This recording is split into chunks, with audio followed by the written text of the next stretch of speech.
Without further ado, I have the privilege of introducing our celebrity guest tonight. So let me give him an intro that hopefully does him justice. But our celebrity guest tonight, ladies and gentlemen, he is a real estate fund manager and entrepreneur based in Houston, Texas, H-Town. And after overcoming a challenging childhood that included war, escape from pirates, and life in a refugee camp, he arrived at Houston at the age of 12, speaking no English.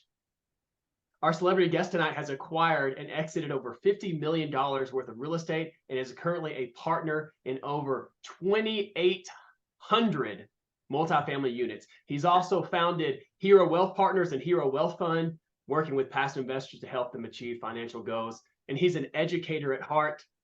He co-founded the Teen Millionaire Challenge and has made notable contributions to charitable causes. So, ladies and gentlemen, let's give a big Freedom Chasers welcome to our celebrity guest tonight, Mr. Tim Mai. That's awesome, Trevor. Thank you so much for having me here today. I'm stoked to be here, and hearing you introduce me as a celebrity guest, it's funny. It's funny that that I'm in the celebrity category. I'll tell you what, you're a celebrity in my eyes, Tim, and we're extremely thankful to have you. Let me make sure we get you pinned here so you can be spotlighted with me and Jerry. Let's see, because we got to get the spotlight on you here. There you go, Tim. There you go. Welcome to the Freedom Chasers Activation Zoom. We know we're going to get activated tonight, and we have an amazing topic. We're looking forward to unpacking this blueprint that you have for raising capital in 2024. But first, I have a introduction. Hey, Wills, I'm on a Zoom meeting right now, bud. My son wanted to show the Longhorn helmet right here. In case anybody didn't know, I went to UT Austin. I played football there. Obviously, I'm super stoked that they're having a great season so far. But y'all know how it is when the kids just barge in. So let me close the door here. And Tim, before we jump into things and your story and exactly what we're going to talk about, if somebody came up to you and asked you, hey, who is Tim Mai? What would you say? Oh my gosh. Entrepreneur, investor, dad of two boys, husband of a high school sweetheart. We've been together for 30 years now, been married for 20. Yeah, you know, a kid, a kid from the hood. Amazing. I know you have an incredible story. You gave me a little bit of a teaser when we had our pregame huddle for this Zoom, and obviously the audience tonight got a little bit of teaser. Anytime you say pirates and pirates are a part of your story, it's like, okay, you got my attention now. So let's break that down. Okay, obviously you came from outside of the United States, quite a challenging upbringing. Tell us a little bit about that and how that prepared you for what you're doing today. So let's kind of start from the beginning, if that's all right. Yeah, definitely. So if you're old enough, because these days a lot of people haven't heard of this term, Vietnamese boat people. If you're old enough to have heard of that term, what it means is it's a group of Vietnamese people that escaped out of Vietnam after the war ended in 1975. When the communist government took over, you can't just leave Vietnam. If you want to leave, you have to escape out of it. And so from 1975 to 1992, when the refugee camp shut down, there was a huge wave of Vietnamese people try to escape out. And so my entire family since 1975 had tried to escape out a number of times, wasn't successful. When my brother turned 18, and at that time, when a boy turns 18, it's automatic draft into the communist government military. And so my parents wanted him to get out of Vietnam, and he didn't want to go by himself. So he asked if I want to come along. And as a little kid, I thought, sure, I'll come along. We'll be back home anyways, because we always not make it and have to go back home. And so little did I know, we would begin this journey. So it's just he was 18 at that time, and I was 11 at that time. So we got on a little fishing boat. There were 37 of us. I was the only child on the boat. It's a small boat. We were literally the woman and I were laying underneath the front of the boat, like sardines, because you have to go stealth mode, so you have to get on as small of a boat as you can. And my brother and the other man was sitting by the engine, constantly like scooping out water. Wow. And yeah, so we floated out at sea for 7 days and 6 nights. And on the fifth day, we got hijacked by 4 pirate boats. These are Thai fishermen that steals and rape. Like, it's very common that they would come over, rape the woman, throw the man off the boat, steal whatever they could. And so in our case, they stole whatever valuables they can, but luckily they left us on our way after that. And Wow. and so a couple of days after, we got rescued by a Malaysian boat, and they took us to the Malaysian refugee camp. And so we spent 6 months in the Malaysian refugee camp, another 6 months in the Philippines refugee camp, before we made it here to Houston, Texas. Tim, I And just got to ask, as an 11, 12-year-old boy on this journey, did the weight of the danger and the risk of fleeing your country, like, was that prevalent in your mind, or were you kind of carefree and enjoying it because it's like an adventure? yeah, well, not so much as an adventure. I know it was scary because one time my whole family got caught and they put the whole family in jail. So I know there was danger involved. And I was old enough to understand that, but at the same time, it's almost like a necessity to get out of the country. And so yeah, you just do whatever whatever it took to try to get out. And so yeah, so it definitely wasn't an adventure by any means. But yeah, at the same time, it's just like life comes at you, and you just take it day by day. So Hmm. I never thought about how unfortunate it was, or how scary it was necessarily, or how dangerous it is. You just know that, hey, this is what I have to do, even if it's scary. Hmm. This is just what I have to do. Okay. Yeah. Okay. So you arrived in Houston, and then what happened after that? Yeah, so my brother and I lived in at first we moved in with my uncle, who was living in a 2-bedroom apartment with his wife, 2 young daughters, and a newborn son. So it was super tight. So my brother and I moved out a couple months later. We moved into a Section 8 housing apartment. It's so funny that now when I'm walking, these multifamily apartment complexes that were built in like the 60s, 70s, 80s, I'm like, man, these are just like the ones I used to stay at, growing up. Hmm. Yeah, and so yeah, we live in a 2-bedroom apartment. At any given time, there were at least 8 to 12 other single guys living there. Most of the guys were runaway kids. They're young like us. Kids that would rather be, some of them anyways, rather be in jail than out of jail, because at least they'll get fed. Wow. I could count so many days that I came home from middle school, opened up the refrigerator, and there was literally nothing to eat but a bottle of tap water.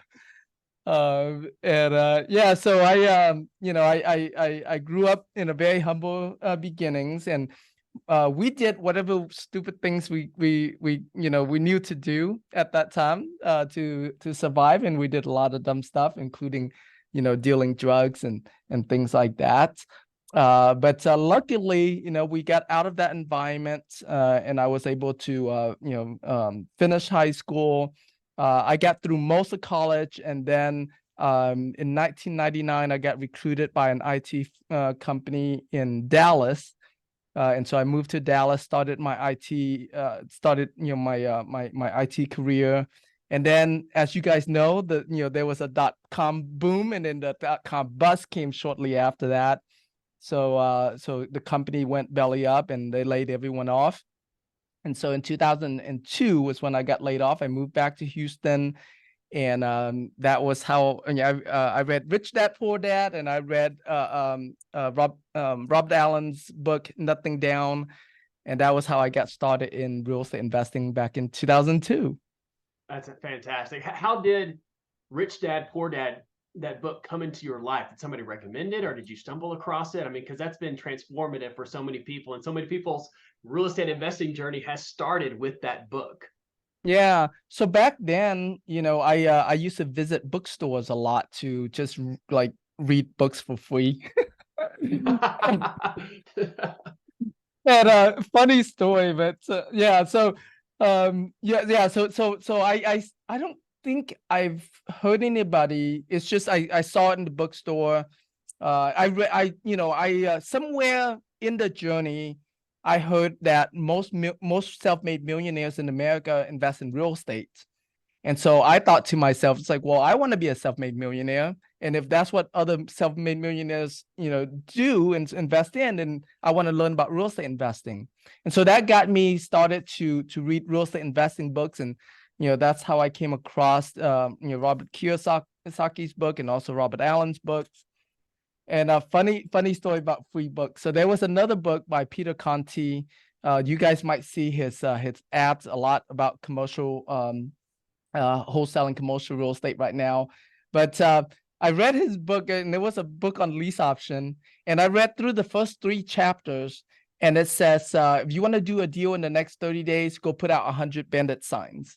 And I was like, well, that's simple enough. I closed the book, didn't buy the book.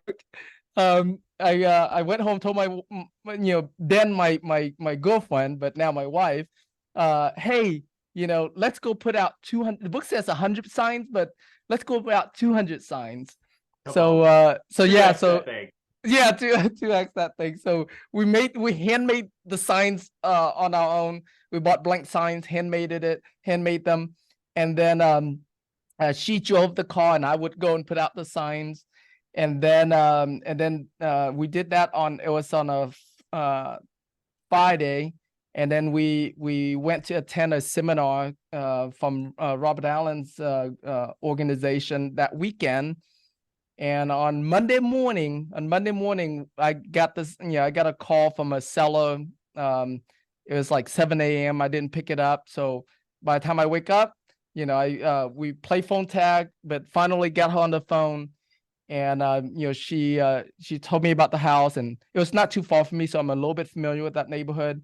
And she said she wanted $60,000 for this house, and $60,000 was already a pretty good deal. And because of that seminar, I learned to ask, "Is that the best you can do?" And yeah, and she thought about it for like 30 seconds. She's like, "Okay, the best I can do is 55,000." In my mind, I was like, "Oh my gosh, this works."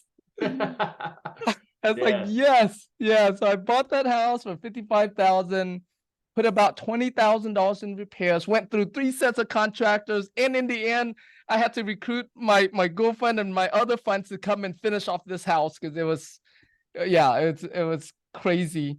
Finally, finished it like 6 months later. Mm-hmm.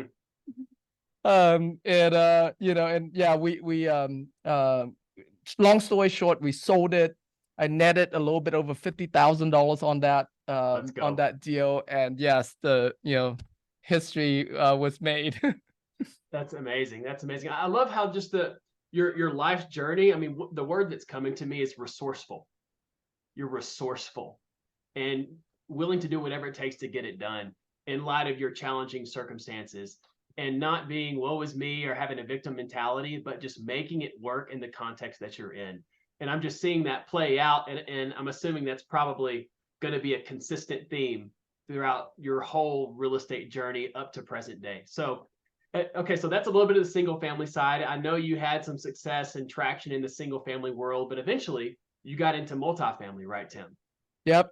Yeah. So how and why did that switch take place? Yeah. So in April 2021, I met Javier Hinojo, who now is a good friend of mine. And we were talking about real estate, and he used to be a house flipper, and he said, "Yeah, I don't flip houses anymore. These days, the deals that I do, each deal that I do adds at least $1 million to my net worth." And when I heard that, I was like that's amazing. Like, my deals don't make anywhere near that amount. So tell me more, right? So he perked my interest, and then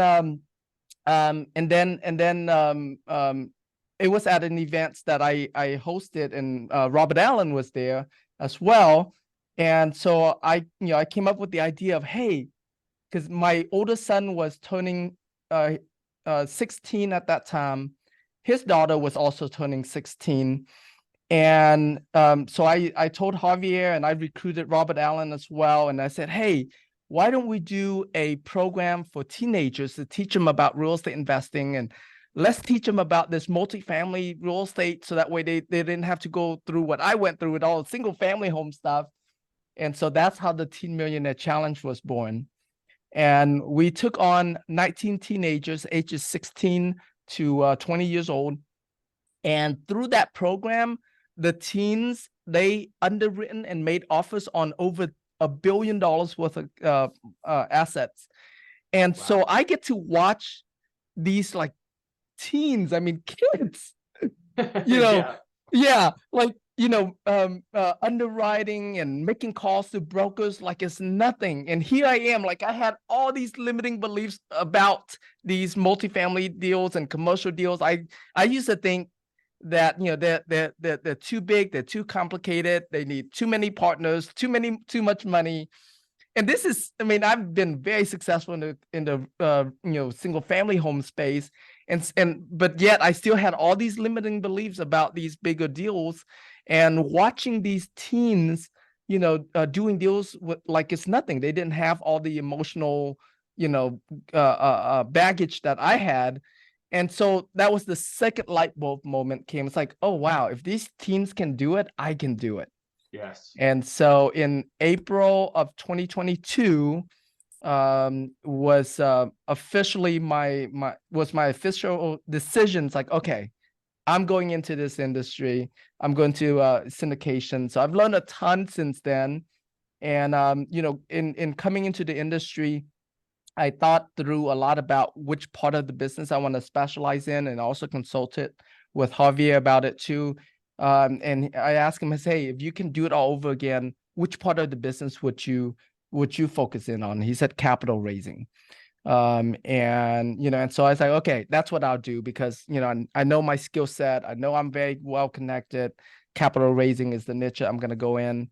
So so thinking through that whole process, I was like, what's going to be the fastest way for me to learn capital raising? And I was like, okay, I'm going to interview the best of the best. And so on May 1st, 2022, I started my Facebook group called Capital Raising Nation to start the community, because I was like, okay, I'm going to learn from these experts, and I'm going to bring a community along to learn alongside with me. And so we started a Facebook group May of 22, and then started the interviews in June of 22. That's why when you say, I'm a celebrity guest, it's so funny, because it's only been a year, not even a year and a half yet. Since I've been in here, this industry.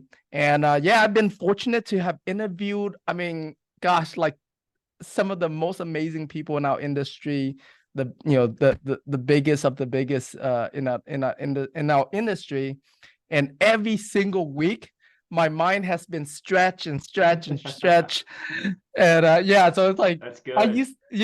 When I first got into the industry, I used to think $100 million asset under management was like huge. Like, that's unbelievable number For sure. And then I start to interview these people like Zach Haptonstall, who did over $1 billion asset under management in like 3 years. And then I interviewed Joe Phillips and Dan Hanford, and like all, so constantly I'm being reinforced, like, hey, these guys are like normal people. If they can do it, I can do it. And so it's been an amazing journey, amazing growth the last year and a half. And I have learned so much. I have learned so much from all of these experts and top syndicators and fund managers in our industry. Yeah. I want to go back to something that you said, Tim. You had asked, and sorry, I forgot the gentleman that you mentioned, like basically where you would fit into the space, right? He said capital raise. And I want to ask, why capital raise specifically? Because I get on calls with our community members, and I try to point them in the right direction based off their personality and skill set, and try to help them get their foot in the door in the multifamily investing space as fast as possible to start stacking wins under their belt. Obviously, capital raise is one way to get in. There's multiple ways to get in. But I'm curious, why was capital raise suggested to you? And what would you say to the audience why they should start with capital raise to get their foot Right. in the door? Yeah, so I'll answer from his perspective, and then I'll answer from my perspective because of Perfect. my experience in it. So from his perspective, so he started out finding deals because he started out, in the single family space where that's what we do. We source deals, right? So he went from acquisitions to managing the property to raising money to signing on KPs. So his answer to me was based on, okay, I've done all of this stuff, but you know which part of the business is the easiest? The easiest is signing KPs. The second easiest is capital raising. So because you have all of these other people that are out there sourcing deals, managing deals, capital raising, the reason why it's quote unquote easiest is because it's the most leveraged. You build relationship once, and that one relationship can invest with you multiple times and can refer you other investors. So it's a part of the business that has the most amount of leverage. So that was from his perspective. From my perspective, implementing what he taught me, I quickly realized, oh my gosh, as a capital raiser, first of all, every single deal that's done in the industry needs capital. And like all these people I interview, it doesn't matter how big they are, the bigger they are, the more money they need. So it's a skill set that we all need very much. And the better we get at it, the better we are. And then I quickly realized that, oh, if I get really good with capital raising, I could never run out of deals to do. Like every single day, I can, like literally almost every day, someone approached me asking me to raise money for their deals. So it's like number one, I would never run out of deals to do. Number two, I'll never have to be bogged down by deals because I'm not having to manage the day-to-day, having to put out fires. I just got to make sure that the operators I'm working with, that I'm partnering up with, are good operators and they're gonna do the hard work. But for me, it allows me to grow super fast and get into as many deals as I could possibly want to get into. And like I said, it's a very high leverage skills. So since then, I've gotten better and better at it. And then in a little bit we'll share about my plan here in 2024 and how to really like scale this up in a big way. I realized that as a capital raiser right now, most of us, when we go and raise money on a deal, we're kind of going it alone. So Trevor, for example, let's say if you have a deal, you need a $10 million raise. If I come in and raise $1 million for you, I will get your standard, whatever that prorated share that you're gonna pay, for the equity part of your capital stack. So so let's say I'll get 10% of the 30% of the GP position, something like that, right? Which is about 1% of the deal. Let's use that as an example, right? But if I come to you and say, hey, Trevor, you need to raise 10 million. I have my funds. I have like 9 other funds. We'll raise the entire 10 million for you. But instead of 30% of the GP position, we want 40% or sometimes even 50% of the GP position. And because we make it hands off for you, you would give us a higher profit split. And so, so that's that's a long way to answer your question, but yeah.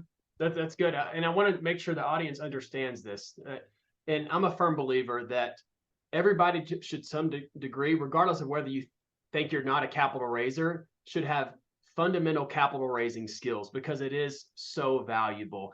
And it's just communication and relationship building. Obviously, you have to have technical knowledge, but those kind of skill sets translate to every aspect of life. So that's one reason why I say that everybody, to some degree, should have fundamental, foundational capital raising skills. Number one. And number two, I just want the audience to understand what you just said, that if you can raise the majority or all of the funds that the operator needs, you can come in and you have leverage in the negotiation to ask for better economics in the deal. And so to go it alone, I mean, who out there alone can raise on a $10 million deal if they're early on in their investing, in their investing journey? Probably a small percentage or zero, right? But if you have a group, and I think what we're going to get to eventually here in our Zoom tonight, if you have a group where you guys can come together and say, hey, we'll take care of the whole raise, then you guys actually get a larger cut of the deal than what you would have to just say bring in, $1 million or $2 million to the deal. So that's extremely powerful. There's a lot of leverage there in the negotiations to get preferred economics and share in the deal, the more money that you can raise. And operators are happy to do it because somebody else is taking care of it, and they can think about other aspects of the deal that they need to execute on at a high level. Tim, I want to, first of all, how much time should we allocate to unpacking, what you got going on in 2024 and the game plan and things like that? How much time do you need? Because I got several questions I still want to fire your way, but I want to leave enough time for that. I don't think it's a lot. Yeah. So I probably no more than 5 minutes, really. Just the big vision around it. Yeah. Okay. Cool. So you interviewed all these top capital raisers out there. All right. You've had, I forgot how many episodes, was it 90 or 100 or something like that you've done? Yeah, it's 90 plus now. Yeah. Yeah, 90 plus now. So out of all of the people that you've spoken with, all the knowledge that you gained based off their experience, what could you share with the Freedom Chasers audience today of like the top lessons learned or things that they can apply to set them on a successful trajectory? Yeah, certainly. So, what I've done, and I'm actually launching a book on this. So I literally went through the transcription of all of my interviews. I plug into ChatGPT, and I also like just dissect and kind of like put on the board of, okay, what, here's this person who's really good with this part of it, this person really good with that part. Like I look at everybody's things, all things that they're doing that's working really well for them, and I was like, okay, this is a lot. How do I simplify this? And so I was able to simplify it down to like 3 main things. And they are about get known, get leads, and get capital. And so that becomes the 3 pillars of my book. If I ask any of you guys here, when it comes to capital raising, what would you say is your like number one, like either number one challenge, number one problem that you feel that you have? What would you say? Yep. Y'all drop it in the chat. Let's drop it in the chat. What's the number one challenge or obstacle you're facing in your capital raise journey? Is that the right way to word it, Tim? Yeah, that's a good way to word it. Yep. Let's see, we got it.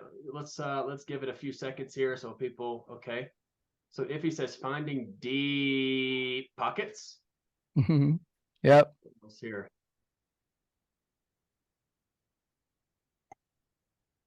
What y'all's challenge that y'all are encountering? Number one.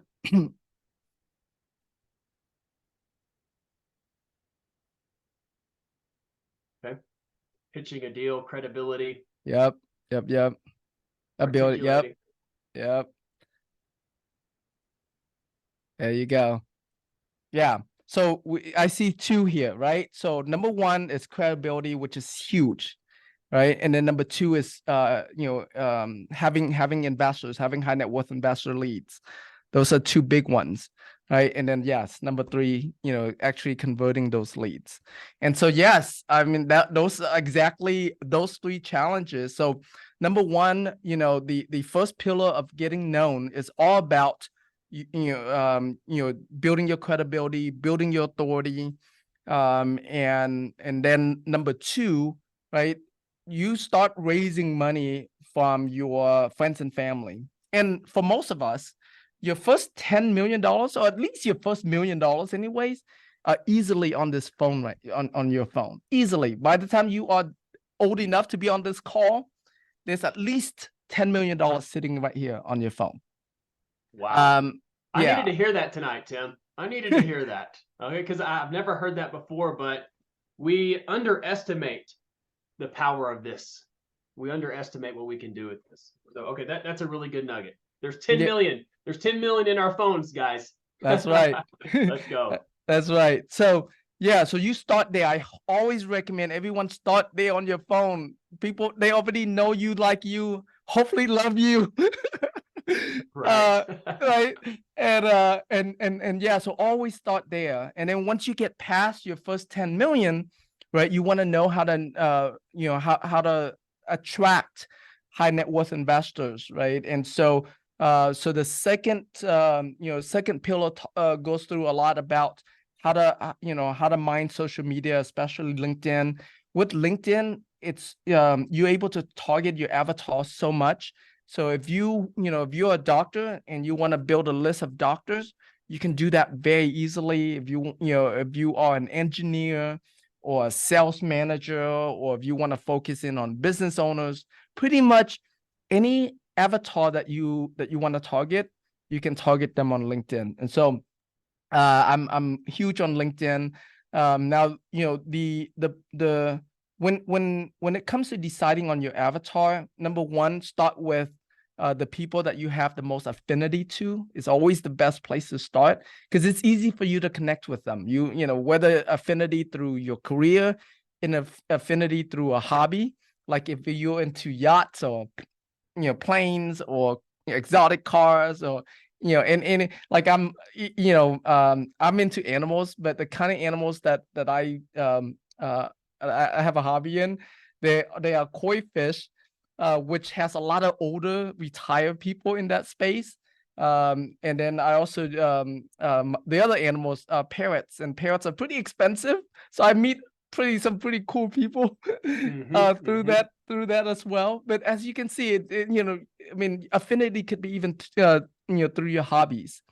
Right. The key thing when it comes to avatar, especially for high net worth investors, is you look at like who are the people that make at least $200,000 a year, and ideally have at least a $3 million net worth or more.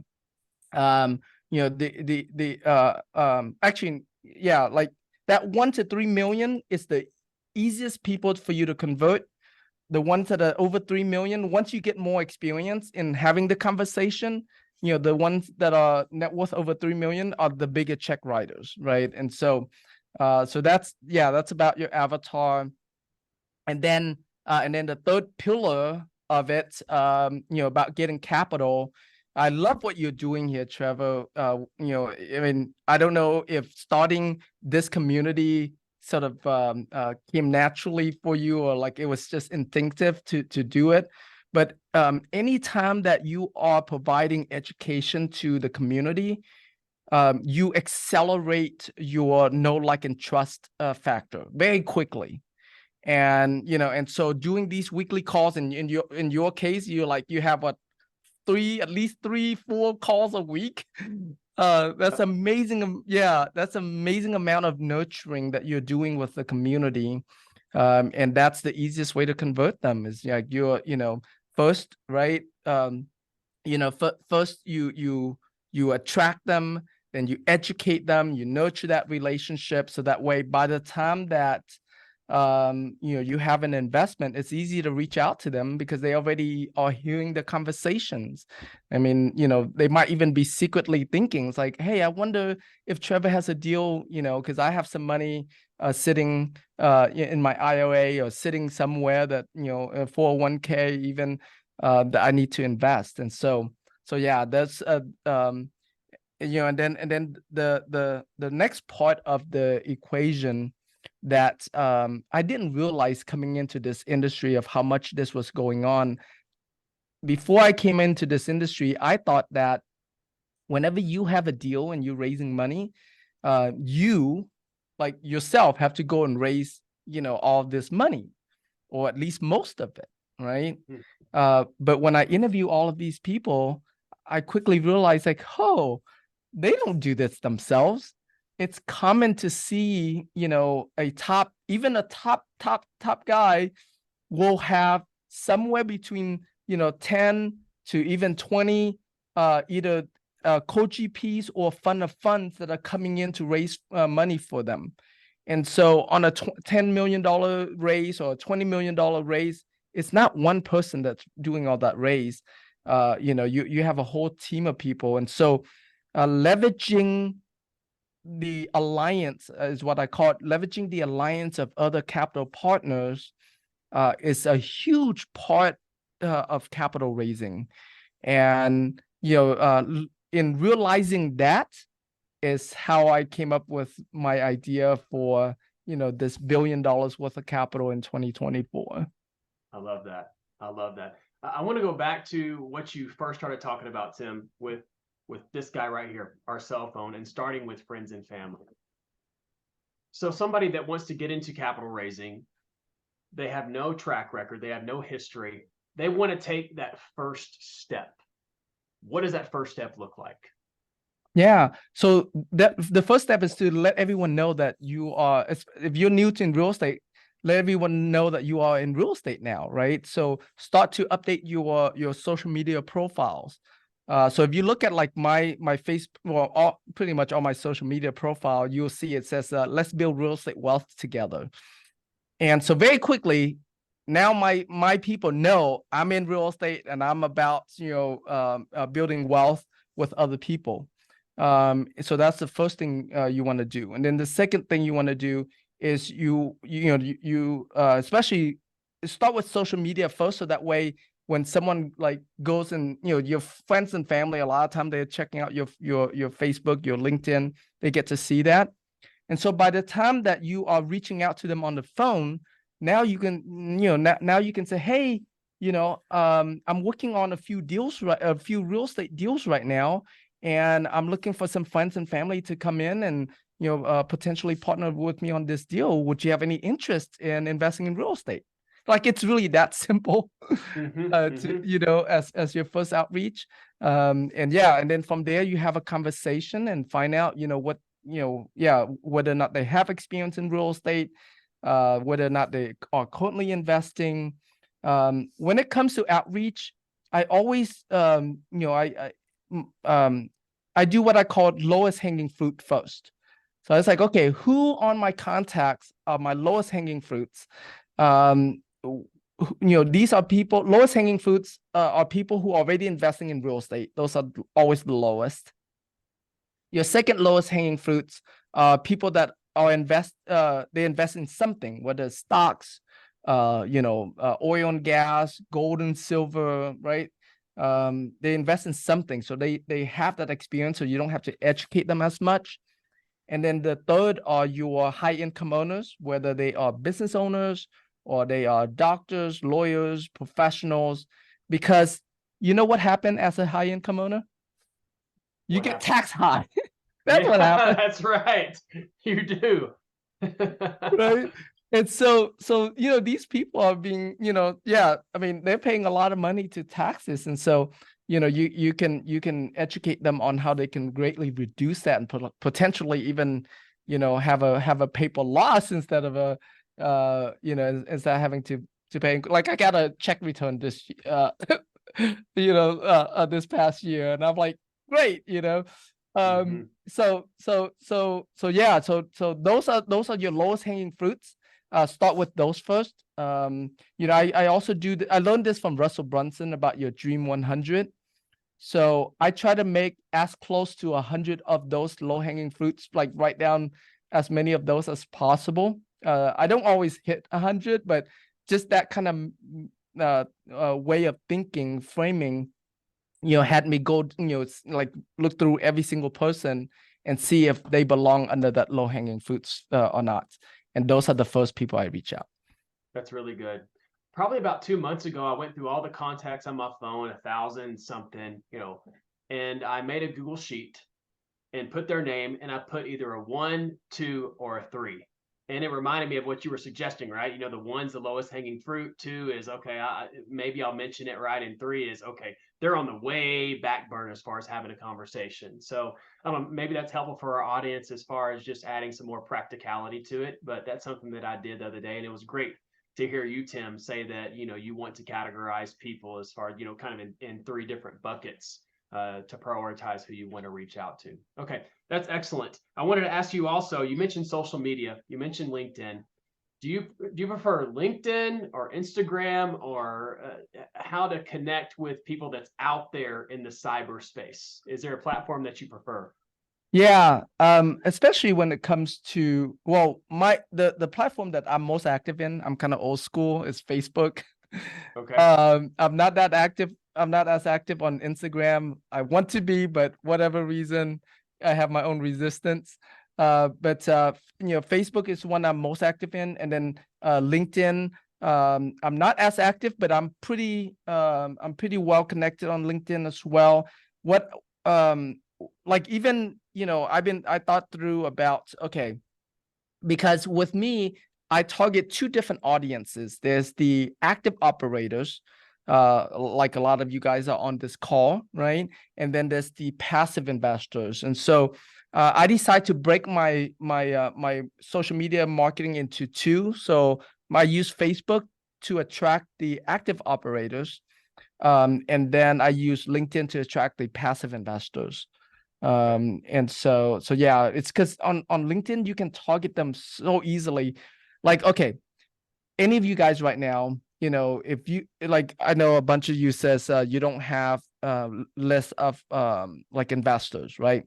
I can show you right now, within within the next 5 minutes, you can get a list of over 1,000 high net worth investors with their name, email, and phone number. Like that's What? how easy it is to target on LinkedIn. Wow, that's incredible, Tim. What's the secret sauce in that? Yeah, so first you want to get a sales navigator account on LinkedIn. It's like $99 a month, because sales navigator allows you to do custom searches that goes very deep, even deep into their position in the company and how long they've been in the company and all of that. Okay, so sales navigators, number one. Number two, there are several different software out there, but one of them of this kind, one of them is called Get Prospects, getprospects.com or .io. I don't remember on the top of my head right now. But what it does is it once you're done with your search, it'll give you the return. You want to stay under 2,500, okay? Because LinkedIn only show you up to 100 pages, and each page is 25 results. So if your search result goes over 2,500, narrow your search down to be under 2,500. And so you use Get Prospects to then, what it does is it scrapes all of those names, and then it checks against their database for the phone and the email address. And you want to use, within Get Prospects, you want to use their scan, they call it their scan mode, okay?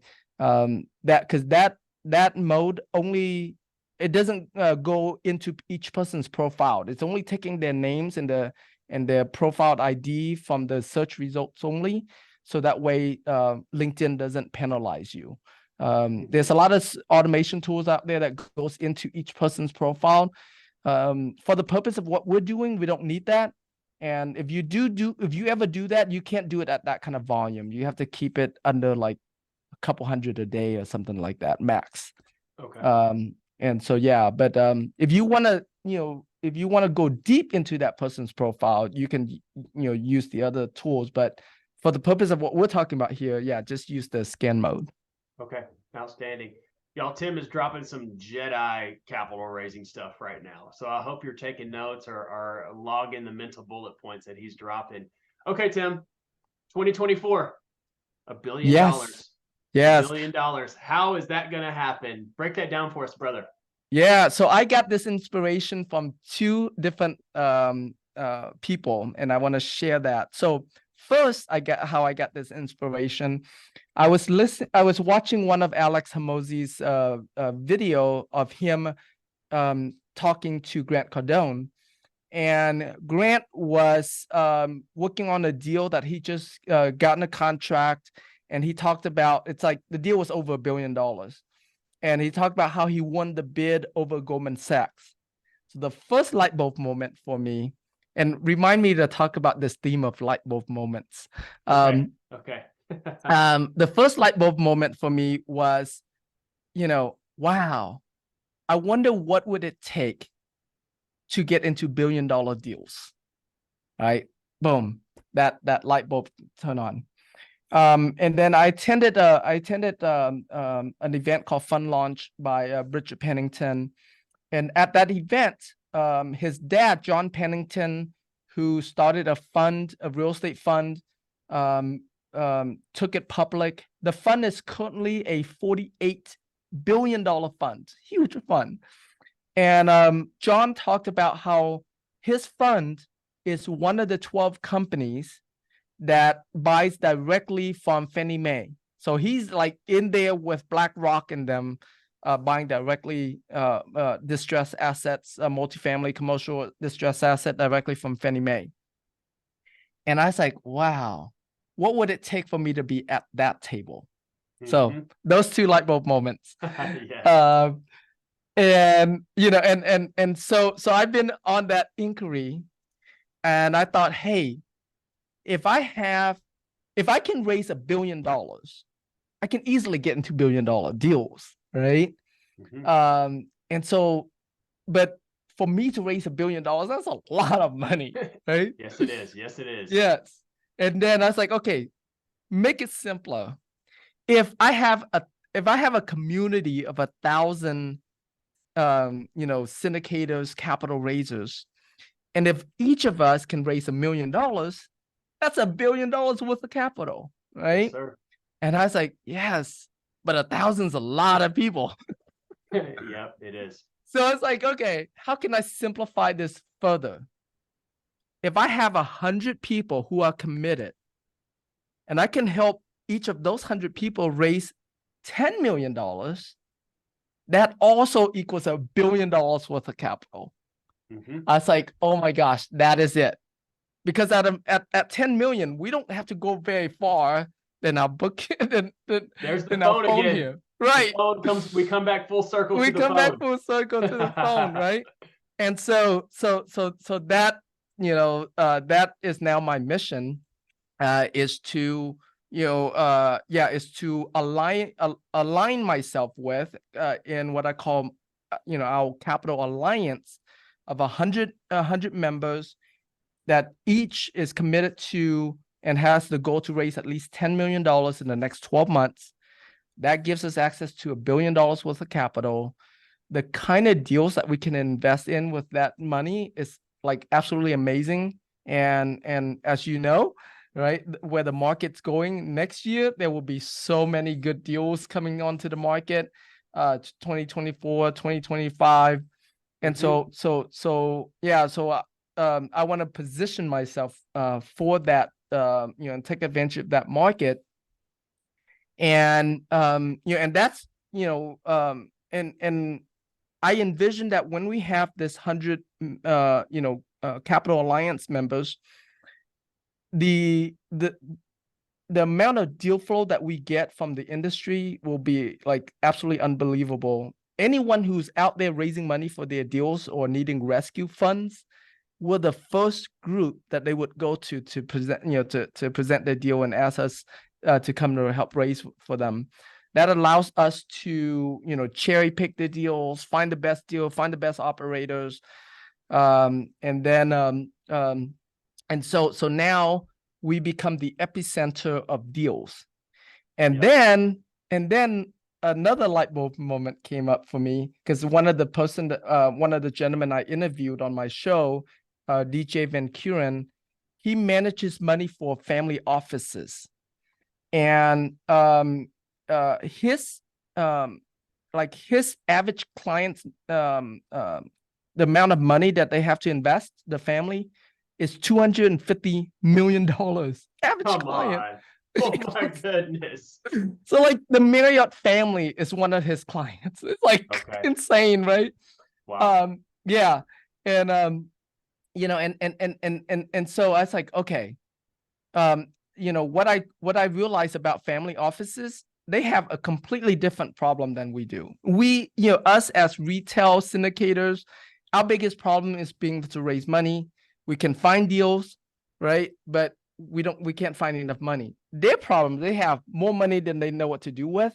They can't find enough good deals that they can trust to invest the money with. Yeah. And so with this amount of deal flow that we'll be getting when we get to 100 members, we're going to attract a lot of family offices coming our way. And so I'm super pumped for that. And that's that's just us at 100 members. Could you imagine what we'll be like at 1,000 members? Holy cow. Incredible. Yeah. Well, what was the gentleman's name who manages the family office? What was it again? DJ Van Kuren. DJ Van Kuren. I just think it's so cool, Tim, right? Like, we bring on people like you to hang out on Sunday evening with the Freedom Chasers. And guys and gals, we're literally like 4 people removed from the Marriott family. You know, we got Tim here, we're hanging out.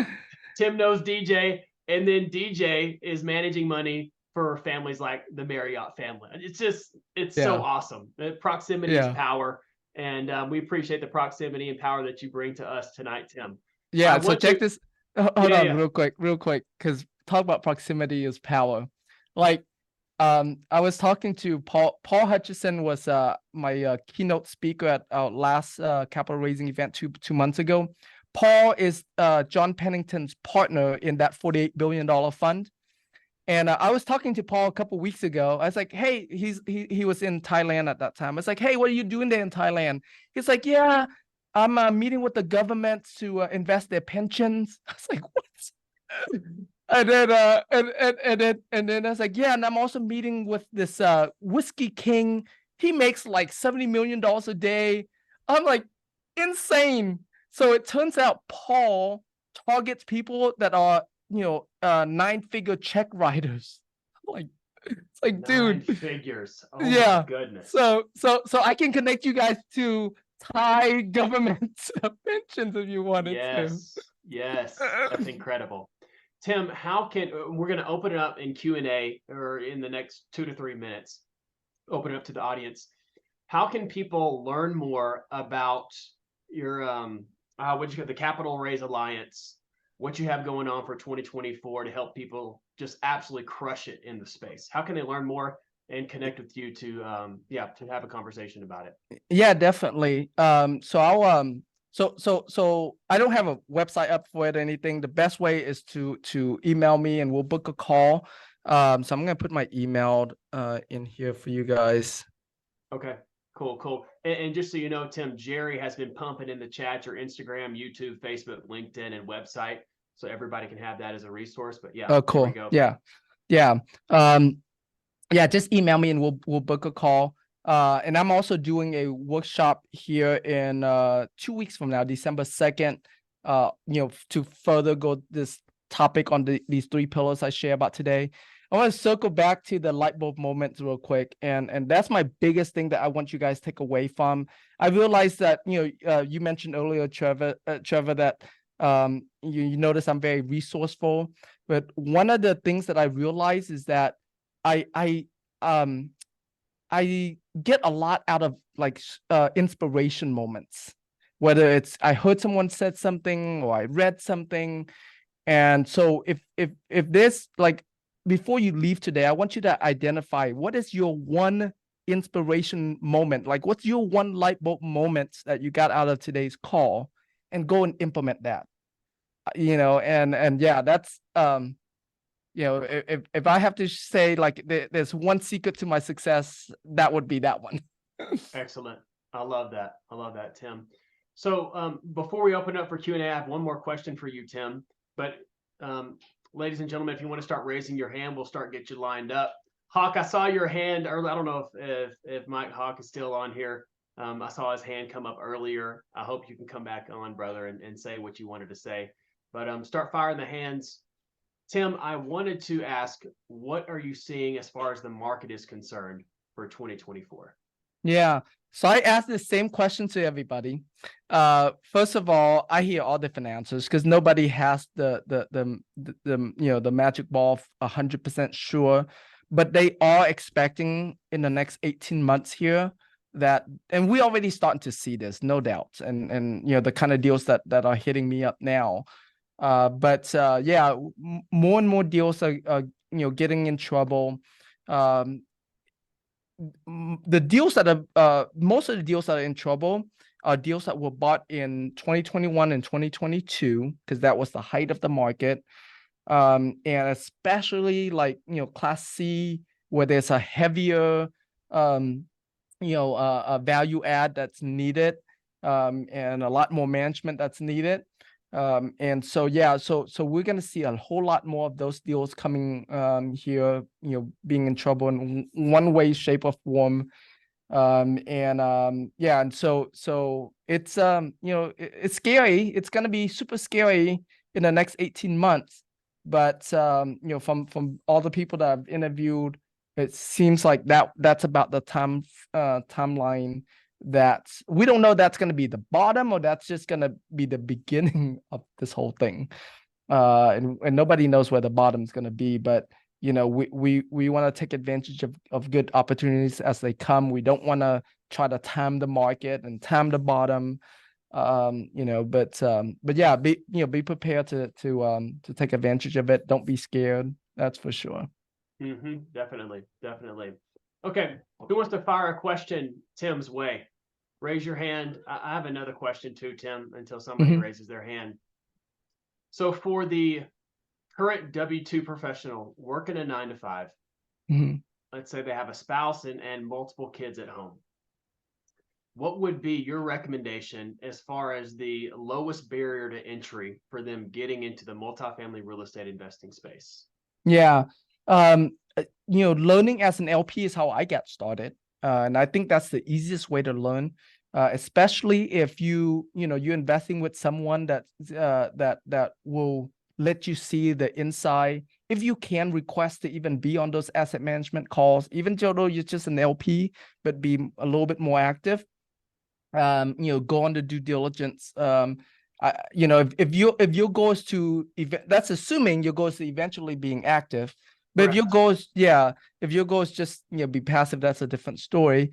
But yeah, you know, yeah, being an LP in a deal, I think it's a really valuable, you know, being a part of community like, you know, you guys have here at Freedom Chasers here. It's, you know, you get to learn. I mean, this being part of these kind of communities like accelerate your growth a whole lot.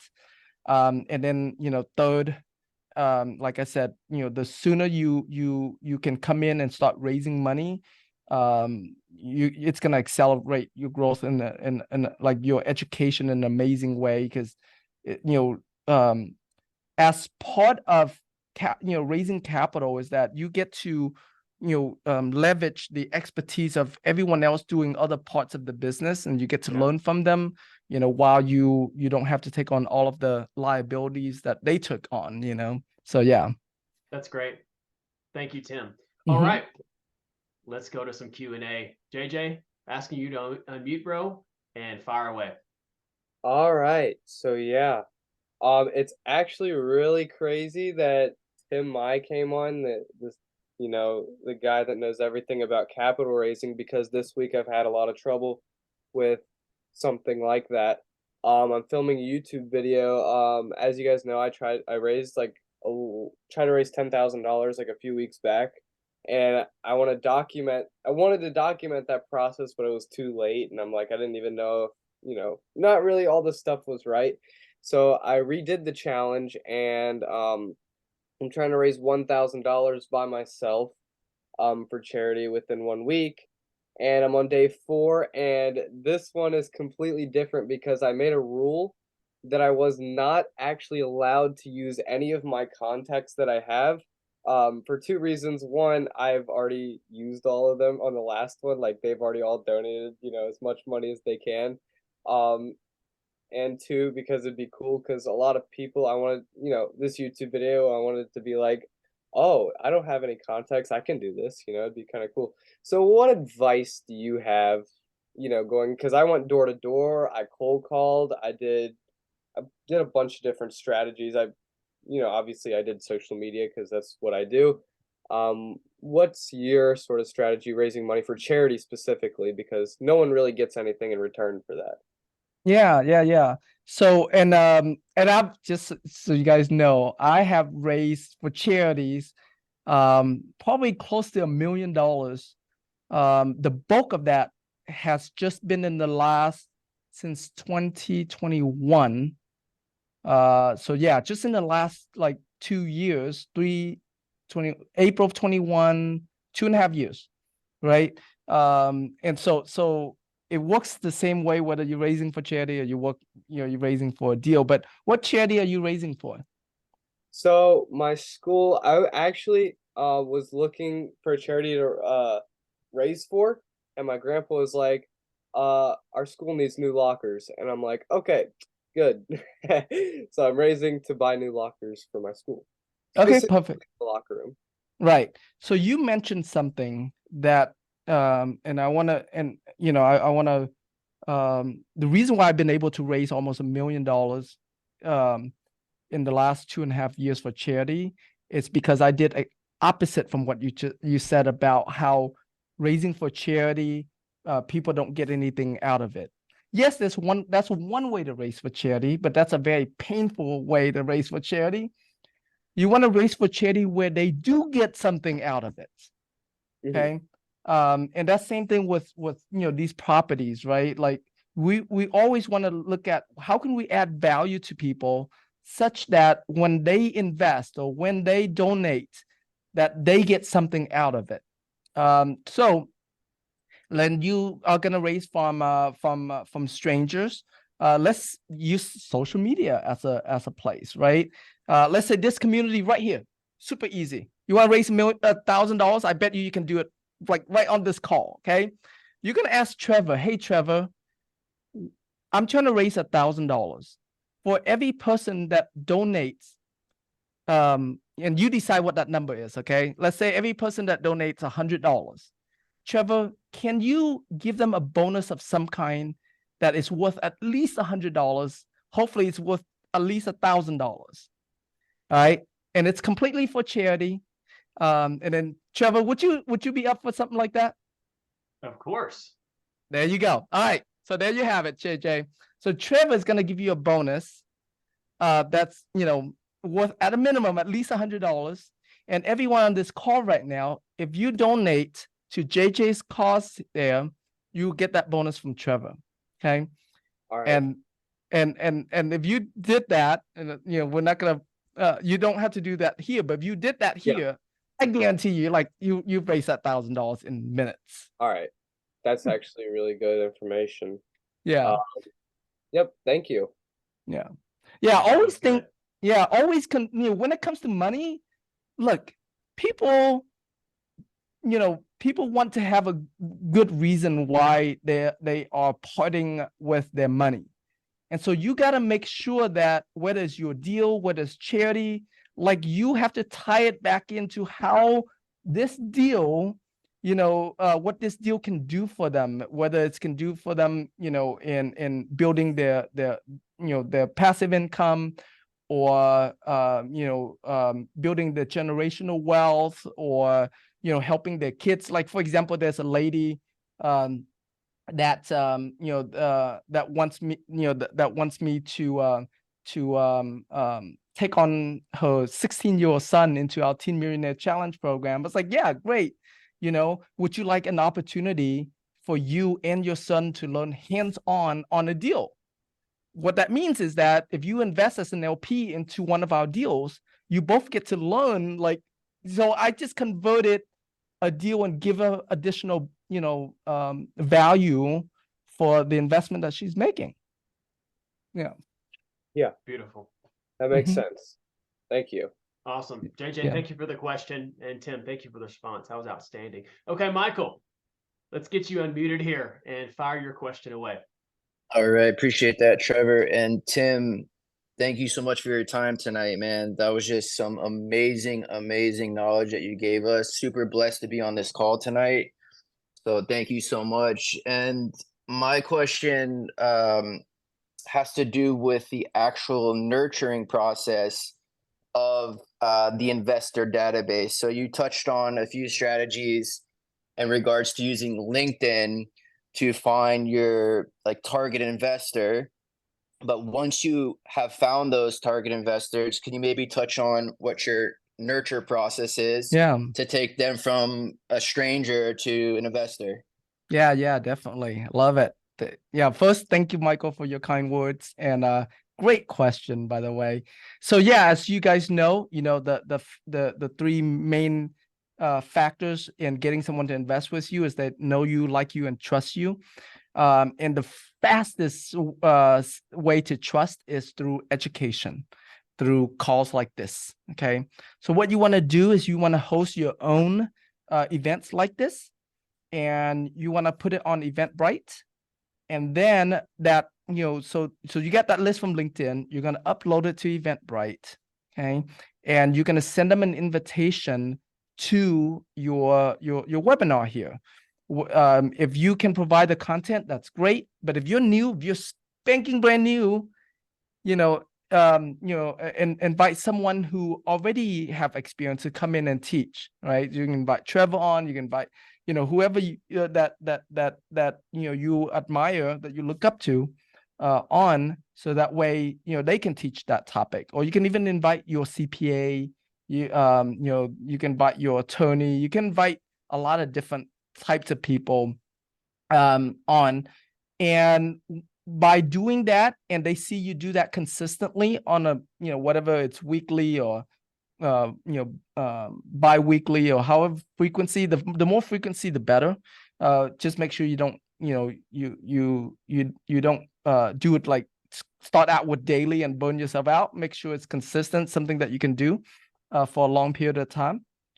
By them seeing your invitation to your event, even if they don't attend your event, you are now top of mind for them.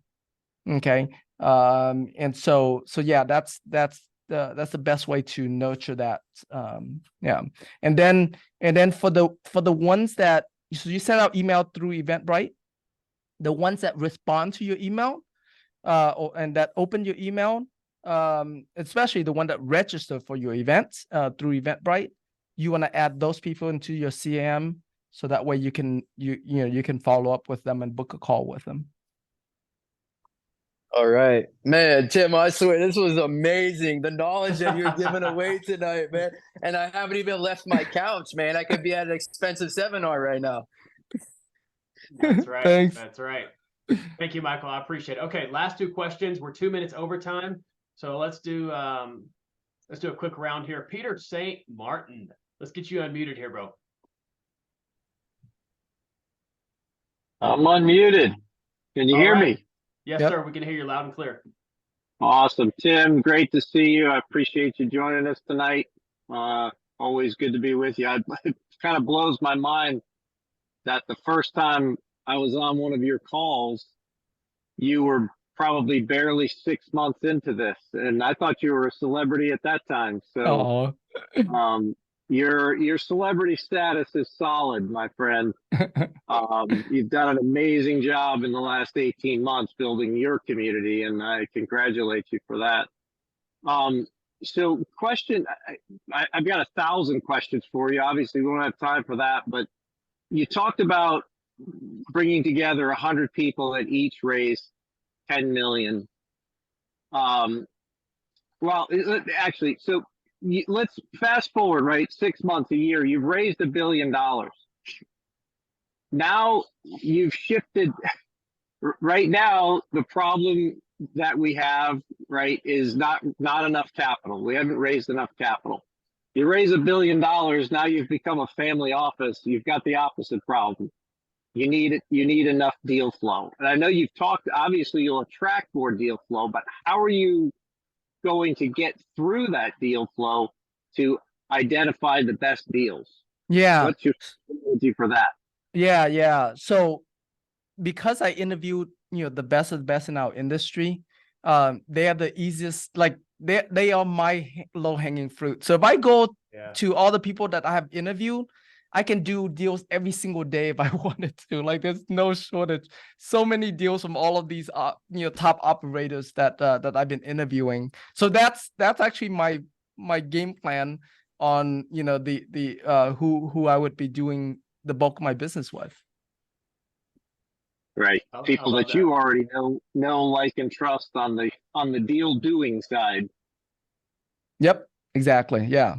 And you know, like I said, eventually I want to be at that table with BlackRock and with, you know, rich investment fund there. Like, yeah. So right now I can't even see far enough of where this, you know, where it's gonna take us. I mean, it's gonna be mind blowing, and I you know, whatever I say right now, I know it's gonna be small compared to what's gonna be once we get there. Yeah.